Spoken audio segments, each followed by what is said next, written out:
Chào mọi người, mình là Khoa Nguyễn Computer đây. Hôm nay mình chia sẻ các bạn một số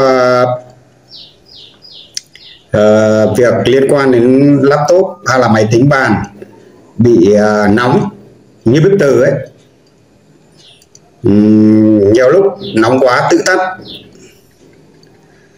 Thì video này là mình dành cho những bạn nào mà đang cần biết cách khắc phục của cái máy laptop hay máy tính bàn bị nóng hoặc là tắt đột ngột. Thì nguyên nhân laptop mà bị nóng ấy thì có mấy nguyên nhân sau.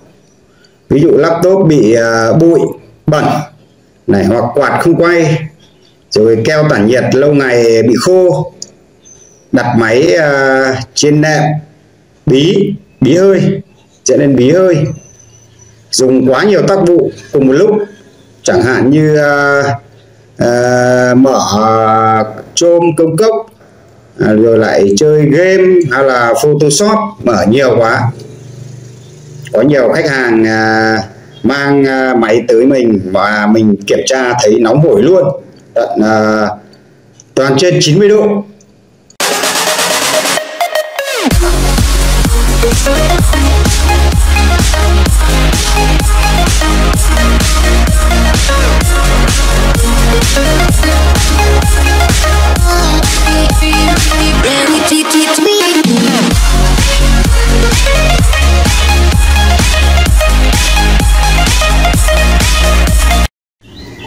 Máy bị bụi bẩn, quạt không quay nổi. Có nhiều con là khi mà nó bụi quá trong này ấy, là quạt sẽ không quay được, thì nó sẽ không làm mát được các bộ phận trong này, thì nó sẽ dẫn tới máy sẽ bị nóng nha.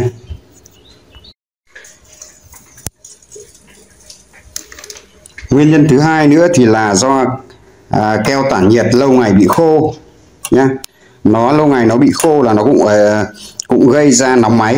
Đây, mình sẽ có thể bỏ phần này xuống để cho bạn xem. Đây, như cái này thì là nó phải có một lớp keo ở đây. Nhưng tuy nhiên con này thì mình đã vệ sinh đi rồi, và bây giờ mình sẽ tra một lượng keo tản nhiệt ướt vào thì là nó sẽ hoạt động. Còn nếu để lâu thì nó sẽ bị khô, giống như bùn như đất rồi ấy, thì là nó cũng là nguyên nhân gây ra nóng nhé. Máy tính bàn nhé, máy tính laptop nhé, máy tính xách tay. Còn nếu mà máy tính bàn đây, máy tính bàn thì đây, ở bên dưới này nó sẽ có một con CPU. Đấy, mình phải cạy cái này ra thì là mình sẽ nhìn thấy con CPU ở dưới đấy và keo ở dưới đấy, xem keo nó có khô không hoặc hết không. Nhiều người không biết vệ sinh là lau hết cái keo ấy đi nhá, đến lúc lắp vào cứ chạy tí ngắt, thậm chí là hỏng chip luôn. Đây thì con chip thì đây, con chip thì trên máy tính cây ấy, thì là nó là như cái cây này thì nó là con chip rời nhé. Đây thì sẽ trải một lau sạch đi, và nó nằm ở trong đó ấy, lau sạch đi và trải một lớp keo tản nhiệt vào đây. Xong rồi con quạt này đây, con quạt này đây nó dính keo đây, keo này nó sẽ đè đây để nó thổi vào đến, nó làm mát, đồng thời nó hút cái bụi ra. Đấy, trên máy tính bàn thì vậy nhá, khi nó nóng các bạn nên sờ, nên tháo ra vệ sinh để kiểm tra cái quạt, cái tản nhiệt này này. Mọi người có thể thấy nó bẩn thế này. Đấy, vệ sinh sạch sẽ cái này đi nhá, và tra lại keo thì là nó sẽ mát ngay. Đấy, còn một số cây ấy, cao cấp ấy, thì nó sẽ dùng những cái tản nhiệt khác. Về nguyên lý thì nó cũng như vậy thôi, nó có thể dùng keo hoặc là dùng nước. Đấy, chẳng hạn như mình ví dụ cho mọi người nhé, như cái cây này thì nó sẽ dùng một cái tản nhiệt này. Đấy, tức là rất mát mà rất êm. Đấy, nó rất nhiều, tùy theo chức năng của máy, tùy theo mình dùng để làm gì. Chẳng hạn như chơi game thì mình sẽ phải thiết kế nó đồ sộ hơn, nó rất nhiều kiểu khác nhau. Còn làm văn phòng thì nó là rất nhỏ. Bởi vậy là trên cái laptop ấy thì nó thiết kế quạt bé tí này, mà có một tí này thì bởi vậy là những cái máy đấy tại sao là không chơi được game. Mọi người chơi là nó nóng mà nó rất là nhanh hư nhá.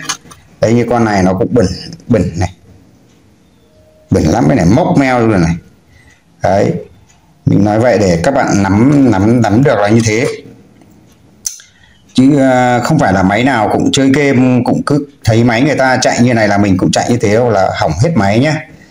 Đấy là cái cách mà mình kiểm tra về cái phần mà máy nó bị nóng nhé, là mình đã hướng dẫn các bạn là kiểm tra cả trên laptop và trên máy tính bàn đều như vậy nhé. Máy tính bàn thì đấy, các bạn chỉ cần cạy cái quạt cái ra cái là các bạn làm đấy, khi cạy ra thì nó như này thì tra keo lại nhé. Đây, còn đây là một số hình ảnh về đặt máy trên nệm nhá. Đây, một số người là cứ đặt máy trên nệm này thì là nó rất bí, nó không thoát được khí ra, không thoát được khí nóng ra, thì nó cũng là nguyên nhân gây nóng nhá. Và nhiều con có thể gây ra cháy luôn. Vì thế mọi người không nên để máy ở trên đệm nhá, không nên để ở những chỗ mà nó thoát khí, nên ở một mặt bàn mát mẻ, nên để những nơi mát mẻ. Chứ nhiều người cứ thường bê lên giường làm thì cũng gây ra nguyên nhân nó nóng.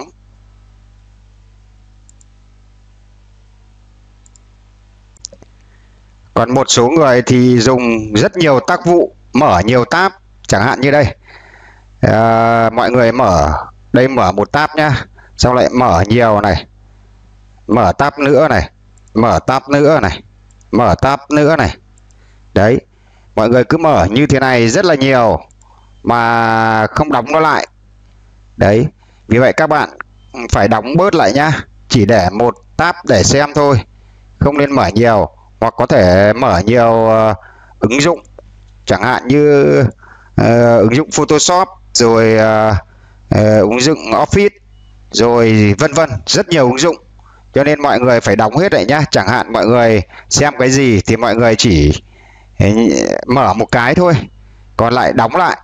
Đấy, hoặc là phần mềm thế, mọi người đóng hết bớt phần mềm lại, chứ khi dùng cái gì đấy thì sử dụng nó để nó không bị nóng. Có nhiều trường hợp mà em thấy mình thấy khách hàng mà mang máy đến cho mình thấy nó nóng hổi luôn, đo CPU lên tới tận 90 độ đó mọi người. Thì để cách khắc phục những trường hợp mà máy nó nóng thì mọi người có thể mua đối với laptop nhé. Mọi người có thể mua những cái loại đế tản nhiệt rẻ như thế này này. Đây. Đấy. Để mọi người kê vào đây thì ở đây nó sẽ có quạt hút nhá và quạt thổi. Thì các bạn nó sẽ làm mát máy. Đây, có rất nhiều mẫu. Đấy, các bạn có thể mua những cái này để nó làm mát máy và kê cao máy lên. Đấy, rồi trang bị thêm quạt tản nhiệt. Đấy, các bạn cứ mua những cái này về là ok. Còn không thì các bạn có thể đi bôi keo, tra keo, đi vệ sinh laptop. Nếu nó mà cải thiện thì các bạn không phải mua những cái này nữa. Nhưng nếu hiệu suất máy nó kém quá rồi mà nó vẫn nóng, mà các bạn muốn nó tốt hơn thì nên mua những cái này. Mình bảo đảm nó sẽ mát ngay. Còn nếu nó nóng quá thì các bạn nên mang đến thợ sửa chữa gần nhất, nếu không nó sẽ cháy men ngay.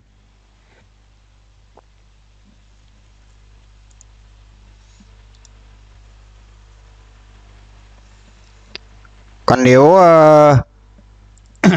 anh em mà muốn mình chỉ cách tháo máy, bôi keo thì cứ comment ở dưới nhá. Nhớ like video và đăng ký kênh Khoa Nguyễn Computer. Mình sẽ chia sẻ những mẹo sửa máy đơn giản mà ai cũng làm được. Xin chào các bạn.